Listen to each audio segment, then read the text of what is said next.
नमस्कार दोस्तों, आप देख रहे हैं आइजम्स न्यूज़ और आपके साथ मैं हूं अभिनव उत्कर्ष। आज का दिन बेहद खास है क्योंकि आज हम जहां खड़े हैं ये वो जगह है जहां देश के प्रथम राष्ट्रपति डॉक्टर राजेंद्र प्रसाद ने शिक्षण कार्य किया था और फिर बाद में यहीं के प्राचार्य भी बन गए थे। जी हाँ, हम बात कर रहे हैं संपूर्ण बिहार के आन बान और शान कहे जाने वाले लंगट सिंह महाविद्यालय के बारे में, जिसे हम लोग एलएस कॉलेज के नाम से भी जानते हैं। तो आइए नजर डालते हैं उन तथ्यों पर जो बनाते हैं इस कॉलेज को बेहद खास। बिहार के लाल किले के नाम से मशहूर लंगट सिंह महाविद्यालय की शुरुआत 3 जुलाई 1899 को मुजफ्फरपुर में हुई थी। सन 1900 में इसे कलकत्ता विश्वविद्यालय द्वारा एफिलिएट कर दिया गया। वर्ष 1915 में इसे सरकारी कॉलेज घोषित किया गया और फिर 1917 में इसका नया जुड़ाव हुआ पटना विश्वविद्यालय से। लेकिन 1952 में जब बिहार विश्वविद्यालय की स्थापना मुजफ्फरपुर मुख्यालय में हुई तब पुनः इस महाविद्यालय को बिहार यूनिवर्सिटी से जोड़ दिया गया। 1979 में BRA बिहार विश्वविद्यालय के स्नातकोत्तर विभाग को इस संस्थान से अलग कर दिया गया था, लेकिन फिर बाद में 1984 में इसे पुनः बहाल कर दिया गया। उत्तर बिहार के इस एकमात्र ए ग्रेड श्रेणी में आने वाले इस कॉलेज के निर्माण और स्थापना में सबसे महत्वपूर्ण योगदान बाबू लंगट सिंह का रहा है। कॉलेज का मुख्य उद्देश्य अपनी स्थापना के बाद से रचनात्मकता, सहिष्णुता की भावना और वैज्ञानिक स्वभाव के साथ युवा मन को आकार देना रहा है। अगर शुरुआत की सफर की बात करें तो सन 1899 में कॉलेज विधिवत स्थापित होकर भूमिहार ब्राह्मण कॉलेज के नाम से सरैयागंज मुजफ्फरपुर स्थित एक मकान में महज 70 विद्यार्थियों के साथ चलने लगा।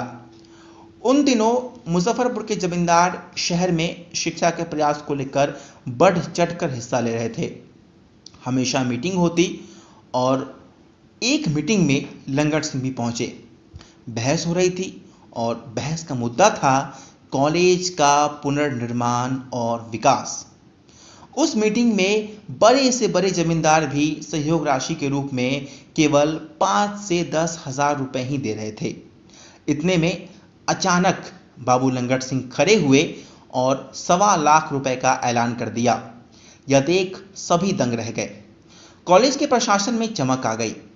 बाद में सन 1950 में लोगों के द्वारा यह मांग की गई कि कॉलेज का नाम बदला जाए।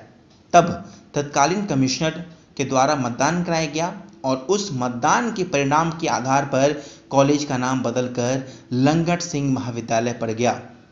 अपने पुराने स्थल सरैयागंज से जब यह कॉलेज अपने वर्तमान स्थल पर आया तब इसके भवन का उद्घाटन महाराजा प्रभु नारायण सिंह ने किया। इस कार्यक्रम में मुख्य अतिथि थे पंडित मदन मोहन मालवीय।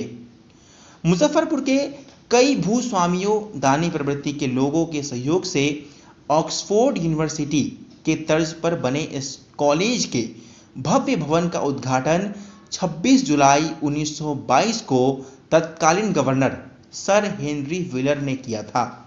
कॉलेज में प्रवेश के साथ ही कॉलेज का विशाल परिसर, विशालकाय वृक्षों की कतार, बाबू लंगट सिंह की ऊंची प्रतिमा, 1917 के चंपारण आंदोलन की गवाह रही ऐतिहासिक गांधी कूप, 1984 ईस्वी में जयप्रकाश नारायण द्वारा उद्घाटित महात्मा गांधी की अद्भुत प्रतिमा सबका ध्यान अपनी ओर आकर्षित करती है। यह ऐतिहासिक महाविद्यालय कई अविस्मरणीय घटनाओं का भी साक्षी रहा है। 10 अप्रैल 1917 को चंपारण यात्रा के क्रम में राष्ट्रपिता महात्मा गांधी भी इस ऐतिहासिक कॉलेज में आ चुके हैं। इस प्रांगण में 11-12 अप्रैल को पूरे चंपारण आंदोलन की रूपरेखा तैयार की गई थी। उस वक्त वरिष्ठ कांग्रेस नेता और महान शिक्षाविद आचार्य JB कृपलानी ने गांधी जी के विश्राम और आतिथ्य की व्यवस्था की थी। गांधी ने परिसर स्थित कुएं पर प्रातःकालीन स्नान ध्यान कर किसानों की दुर्दशा सुधारने का संकल्प लिया। जिसकी याद के रूप में गांधी शांति प्रतिष्ठान के सहयोग से बनाई गई गांधी कूप कॉलेज परिसर में मौजूद है। देश की महानतम हस्तियों ने भी इस ऐतिहासिक प्रांगण में शिक्षण कार्य किया हुआ है। हिंदुस्तान के प्रथम राष्ट्रपति डॉक्टर राजेंद्र प्रसाद 1907 से 1908 के दरमियान इस कॉलेज में फिजिक्स पढ़ाते थे और फिर बाद में यहीं के प्राचार्य भी बन गए। तो वहीं महान स्वतंत्रता सेनानी और वरिष्ठ कांग्रेस नेता आचार्य जेवी कृपलानी भी 1912 से 1917 के बीच विद्यार्थियों को इतिहास का ज्ञान देते थे। गौरवपूर्ण स्मृतियों से सुसज्जित इस महान प्रांगण को हमारा नमन है। हम यही चाहेंगे कि यह महाविद्यालय हमेशा ऐसे ही फलता फूलता रहे और इससे पढ़कर निकलने वाले सभी छात्र छात्राओं का भविष्य हमेशा चमकता रहे।